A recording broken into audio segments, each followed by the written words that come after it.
That green is good. Okay, awesome.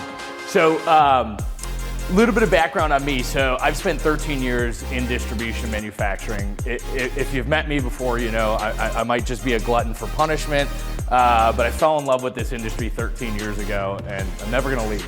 I've always been on the technology side, and I think I had an interesting evolution in kind of learning and understanding distribution. I think it's a little bit different of a coming at and looking at distribution organizations. I went through Hardy, which is an HVAC program. I went through their Emerging Leaders program 12 years ago, and I learned a ton about operational efficiency, learning about inventory turns, and just how do you build a profitable, well thought out distribution organization. And what's interesting is I found so often, maybe not the people in this room, but if you look at so many executive leaders inside of distribution, their focus is top line, grow sales, we want more sales, move product out the door, move product out the door. And at that time I was selling CRM analytics to help companies sell more in what they do, to identify and uncover opportunities. At one point I moved and transitioned into order automation, accounts payable automation, and I learned something through that, like just meeting with hundreds and hundreds and hundreds of distributors, walking hundreds of warehouses.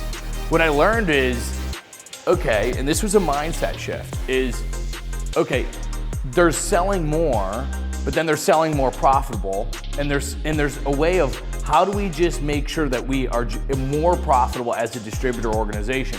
Because if I can take those dollars that I save, if I can get humans out of the loop, if I can reduce the cost in ordering product, receiving product, shipping product, I can take those dollars that I save, they drop straight to the bottom line, and I can go reinvest those in growth.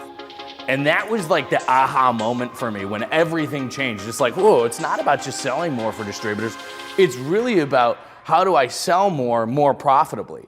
And so how do I lean out my operation? How do I make sure that we are as efficient as possible with as little human capital in every single process that we do so that I can go reinvest those dollars in top line sales? And so what we've built is what we call the Triangle of Profitability, right? So at the top of this Triangle of Profitability, what every distributor is focused on is how do we grow and how do we grow more profitably? We want profitable growth. If we look around this room, if we did roundtables, I guarantee you everyone in here, 2025 goals, we want to grow and we want to grow more profitably. Everyone has that same goal, okay? And whether that's through new customer acquisition, organic, inorganic, cross-sell, however you need to do that, we need to get growth because we're either growing or we're dying.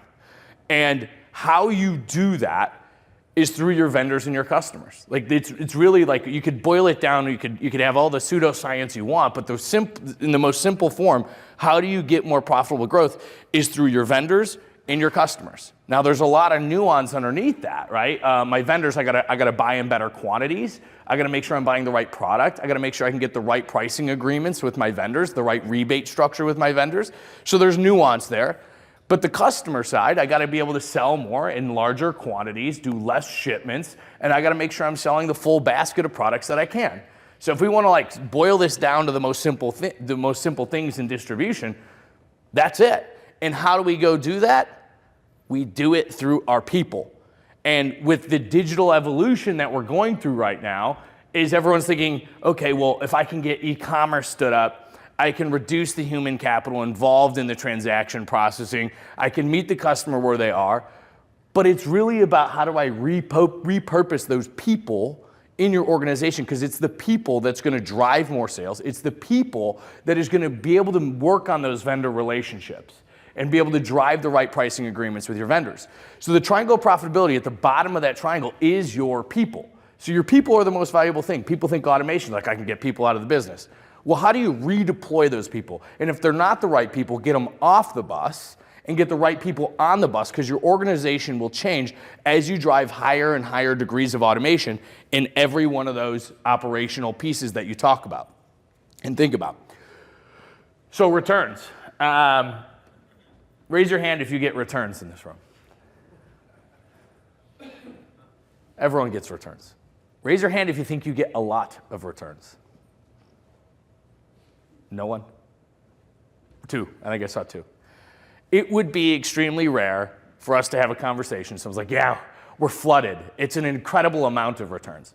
This issue is not a volume issue. This issue is a complexity issue, right? Yeah, we have some companies because we consider returns to be warranties, repairs. We classify all that. We handle all three of those transaction types: returns, warranties, and repairs. So we really bundle them together. But maybe in the HVAC industry, there's a lot because we talk a warranty. But most distribution organizations, it's like, yeah, we don't have a lot of returns. And so when you're looking to solve like an accounts payable automation, you're looking to solve a sales order automation, typically you're trying to solve for a volume issue inside of your business, right? My CSR team is flooded with orders, we want to automate these orders. My AP team is behind on invoicing, we ought to automate these invoices. But when it comes to returns, this is a complexity issue, right? And we'll get into the details of that, but like at a high level, the cost of a return is 8 to 10 times higher than the cost of the order. And it's purely in the human capital that you invest. So let's say you have a 3% return rate. Not bad, pretty good, right? Well, that's the equivalent of the human capital you invest in processing 30% of your orders. Or said another way, the cost of a return in the human capital alone, this doesn't include AR invoice disputes, which we'll get into. This doesn't include the cost of missed vendor credits. Human capital alone, the cost of a return minimum, $33 per return, minimum. We have customers that they have went through an analysis. We went through it. We hired a consultant outside. It's $177 per return of human capital. And there's levers that drive that cost to go up, right? If it's defective, if we need to go engage a vendor to get a vendor return, if it was a drop shipped order originally, a lot of different factors that drive that.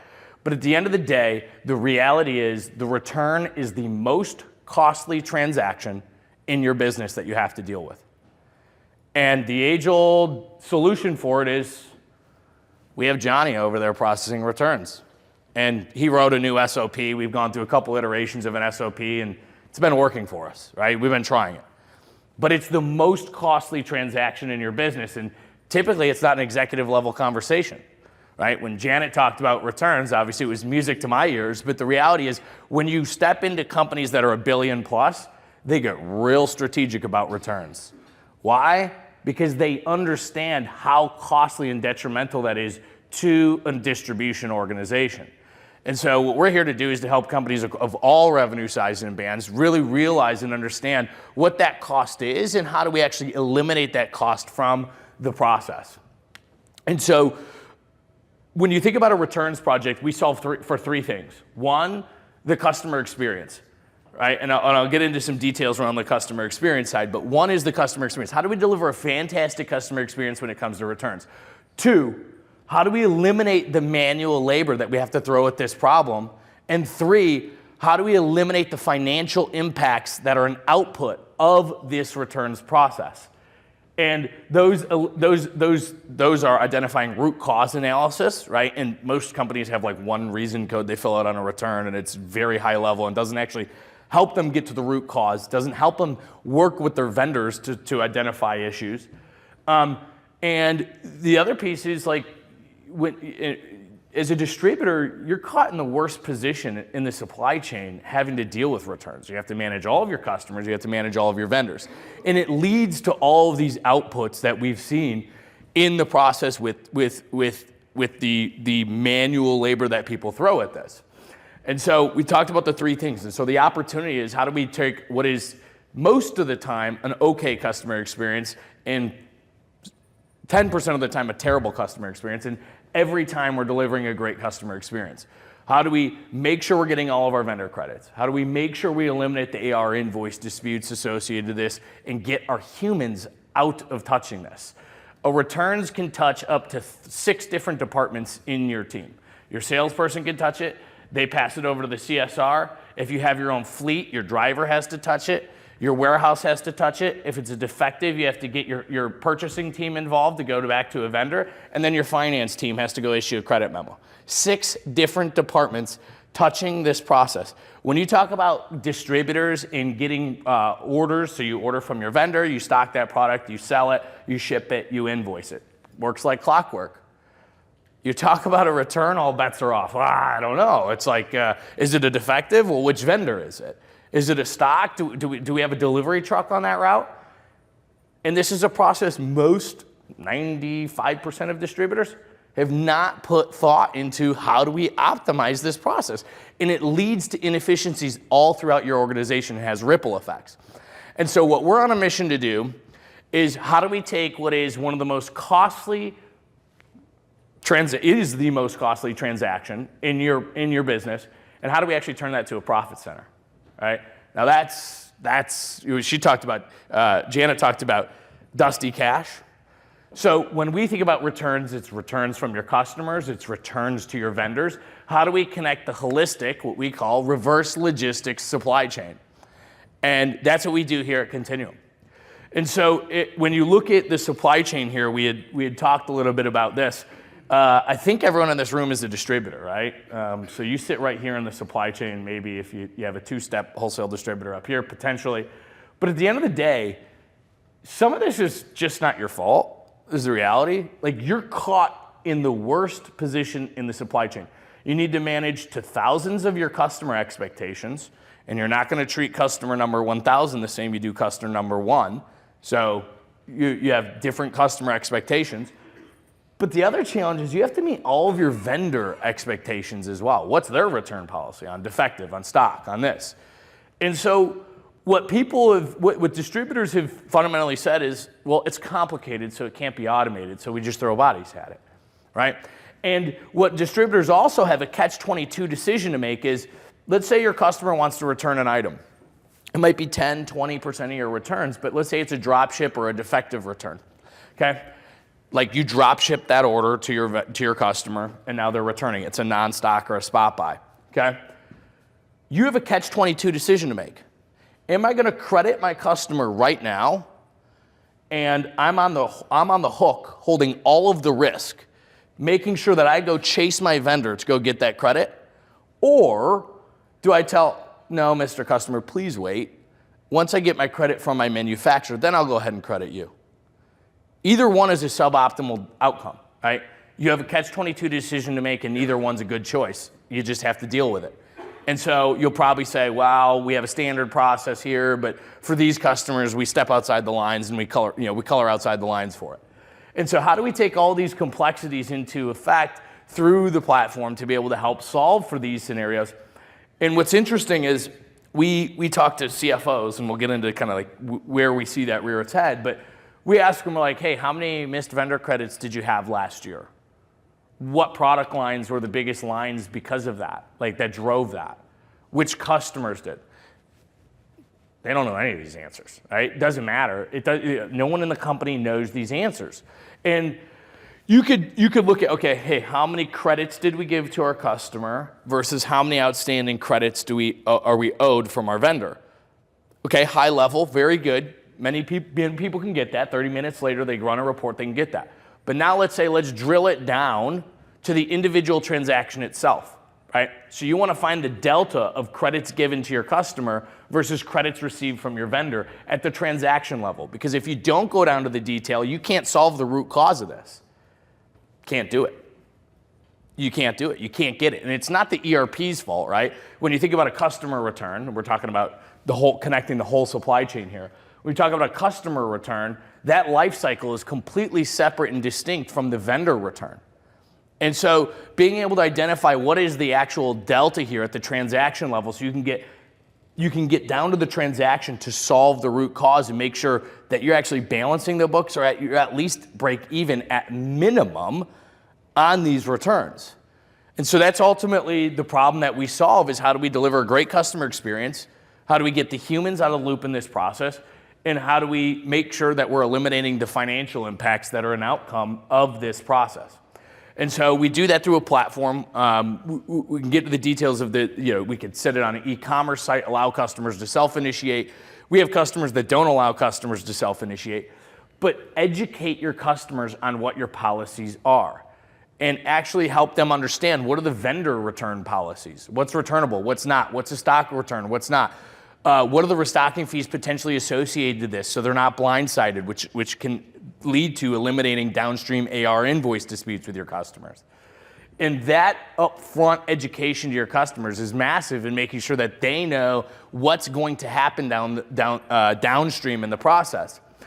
Janet also talked about, she said, hey, you want your salespeople to know, the balance sheet and the debt that's sitting on an account.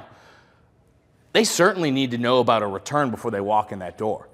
If they have an invoice dispute right now, due to a return, and your customers, your salesperson's walking in thinking they're going to go make a sale, they need to know about that.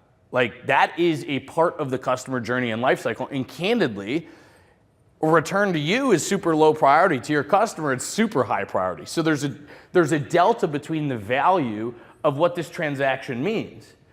And we're sitting in what we consider to be a critical selling event. Your customer right now has some sort of issue. They need a credit back, they need a replacement, they have a defective, some sort. How do we solve for this problem?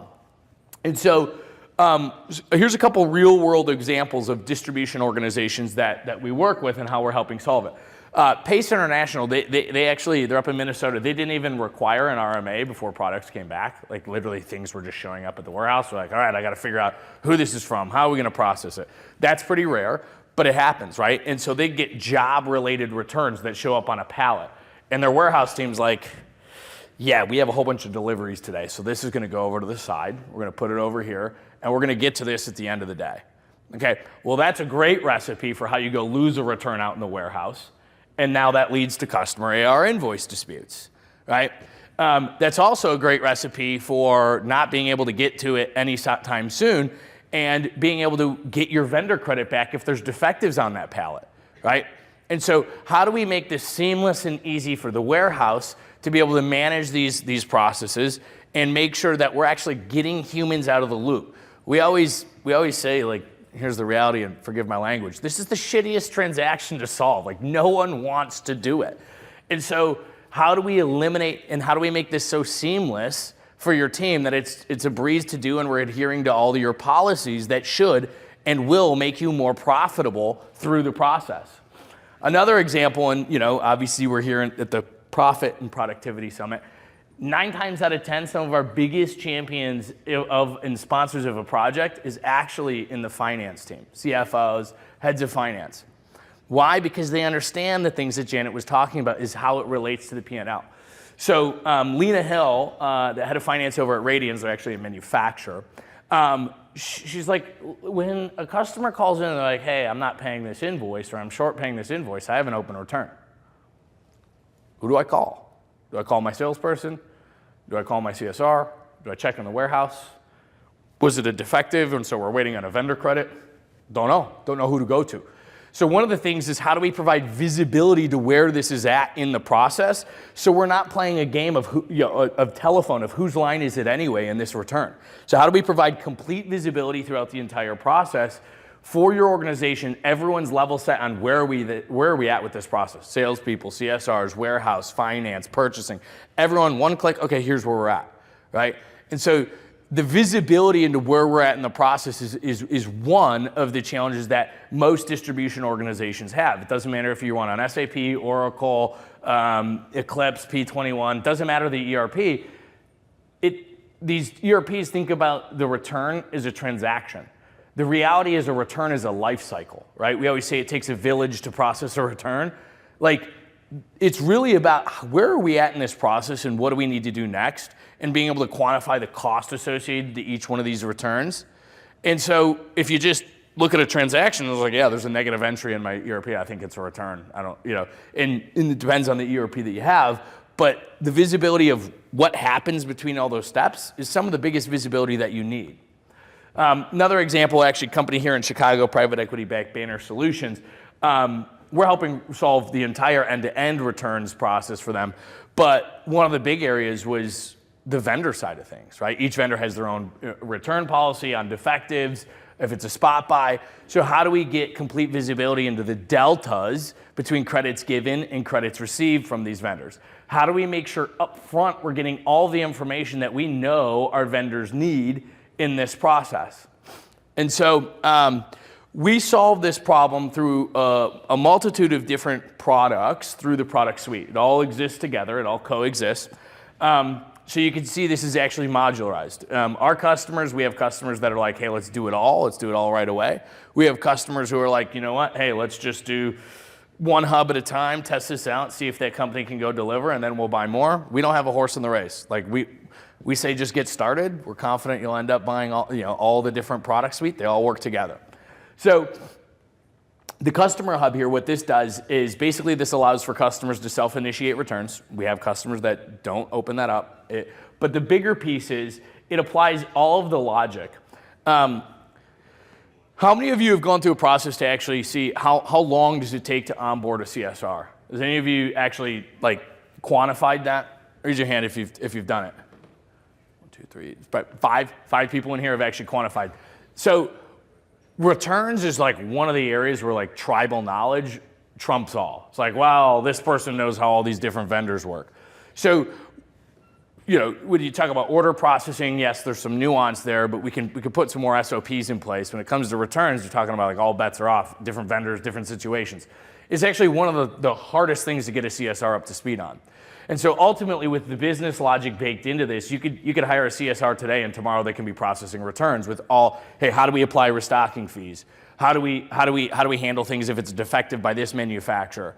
And so here we can actually eliminate a ton of the financial impacts just in the first hub here, because when you talk about Janet had also talked about the leaky bucket. If you're letting your salespeople apply whatever restock fees they want to these returns, it's a recipe for disaster when you're creating a leaky bucket, right? Because candidly, salespeople are, right? It's like, well, we just want to take care of the customer. We want to do what's right by the customer. Well, do they have the foresight to know that this vendor actually charges a 40% restocking fee and you just waived it? That is a massive leaky bucket, right? And so all of this business logic about what's returnable, what's not returnable, how should we assign restocking fees based off of the date that they purchased it, based off of if it's defective, all that logic baked into this. This should not be a decision that you're allowing your salespeople to make on their own. We need to put guidelines and regulations around that process. The second piece is the driver and receiving hub, the warehouse and receiving hub. We have fleets that use this, and I'll get into a couple examples of how that works. But ultimately, your fleet, if you have your own drivers, your own fleet, they can actually just scan items, pick it up. A lot of times what happens is drivers show up to a job, they're trying to deliver items, and customers like, here, take this product back. They're like, I was trying to deliver a product, but I guess I'm taking product back now. And so we see a lot of lost returns in that process. And so how do we make that like one-click returnable for your drivers? And then how do we receive this out into your WMS or into your ERP, depending on how you're structured, with one click? There's a lot of challenges that even WMS systems have. We partner with WMSs who are like, returns, we don't really touch those. We don't really focus on those. And the other piece is like 95% of our customers, like you talk about like a dispute out in the warehouse, customer said it's fine, we looked at it, they pulled this out with a screwdriver, like this was clearly defective, they did something to it. That whole dispute process is typically happening through like spreadsheets, communication. Maybe I have to go from the warehouse and I have to walk down to my CSR and I have to be like, hey, that return I just got, like they said it was fine, it's actually not. Right? And so how do you actually bridge the communication? Because you don't want your warehouse going to your customers and saying, hey, something's wrong with this product here. You said it was fine. You don't want your warehouse team doing that. So how do you bridge the communication through the CSR group and the warehouse group? And then we have the vendor and finance hub, which is essentially going and applying for your credits back up to your vendor. And you could turn a customer return straight into a vendor return. You could do stock returns, which we're going to get into a little more detail here in a second. I got Ian back there waving his hand 4 minutes, so I'm moving quick. So this is just one screenshot that I'm going to talk about because we talk about leaky bucket. Like this is an area where leaky bucket. Okay, what's the status of my customer return versus what's the status of this vendor return? So this is for defectives, drop ships, spot buys, right? Things like that. Massive leaky bucket in this scenario. So where have I credited my customer versus where have I not gotten credit back from my vendor, right? And you can run a report on that every day. That's all I'm going to focus on. Hey, CSR, just focus on this. Where have we got, or purchasing team, depending on who you have chasing vendor credits. Hey, where have we credited our customer versus where have we not gotten credit from our vendor? Or, hey, what's the delta between restock fees from what we credited versus what we got from our vendor? And getting all of that data into a single pane of glass for everyone to see centers everyone on eliminating what is the most costly transaction in your business. So how do we take that from a cost center to a profit center? The last thing I'll talk about, because I want to go back to this, the vendor and finance hub. So we're talking a lot about customer returns, but what about annual buybacks to your vendors? Janet talked about, and I keep talking about Janet, smart woman. She talked about that dusty inventory that you're sitting on, right? How do we identify slow-moving product? How do we implement, what are your vendor return policies, like annual buybacks, quarterly, monthly, biannually, whatever they are, and actually identify the slow-moving inventory and make recommendations around what you should be returning back to your vendor, right? So yeah, you have a purchasing solution, whether you're using Blue Ridge or whatever you're using, but what it's not doing is not saying, hey, but here's how we think we can right-size your inventory, and here's how we can actually go reduce the amount of inventory you're sitting on, and here's what we suggest you go return back. And so it's going to take your history of how you've returned previously, what they're accepting, and how do you manage that whole negotiation process through a platform, because we have customers who have to go get their branches on side because they're going to be taking inventory away from them. That's an emotional conversation. And so ultimately it's what we talk about, the reverse logistics process. How do we connect the complete supply chain that you have, right? From customer, CSR, all the way through your purchasing and your finance team, integrated fully to your ERP to make this not the most costly transaction, but eliminate all of the costs associated to what is the most costly transaction in your business. Thank you, everyone. I really appreciate the time this afternoon.